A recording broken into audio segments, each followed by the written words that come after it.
Number 6.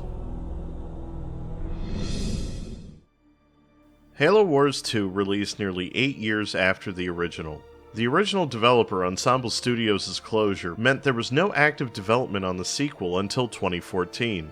At this point, 343 Studios had risen as the primary developer of the Halo franchise. Because they were focused on the mainline Halo games, they opted to partner with an outside studio to continue the Halo Wars series. Thus, Creative Assembly was chosen to develop Halo Wars 2. Once again, a prestigious real-time strategy studio was chosen to develop a Halo RTS. And the result? Pretty decent, actually. Many quality of life improvements were made, while player bases were still paint by numbers, a side effect of simplifying for console controls. The gameplay itself has actually been overhauled. The control scheme made more intuitive, the rock-paper-scissors gameplay has been refined with a design that shifted the game more towards longer-range units, including the fantastic new designs like the blisterbacks, which is actually our favorite new unit in the whole damn game, to be honest. I mean, look at this thing, it's freaking awesome!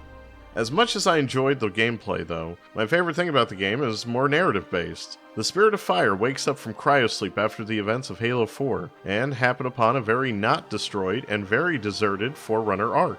And with this comes my favorite addition to the Halo universe in 10 years, the Banished. While I could have easily said Atriox, games that he appears in have a bad habit of giving him a strong introduction and then hiding him for 90% of the game's story. The Banished, though, I love their design, replacing the spacefaring theocracy of the Covenant, absorbing cultures and repurposing alien technology. You now have an army of scavengers and mercenaries, under the banner of a legendary folk hero, who promises that they will never bow to anyone. The inherent hypocrisy in the Banished almost worshipping Atriox as a religious figure wasn't lost on me. They also bring a more visceral and violent type of villain to the universe. And I love their redesign of familiar vehicles in the series, giving them a more slapped-together-in-a-garage look.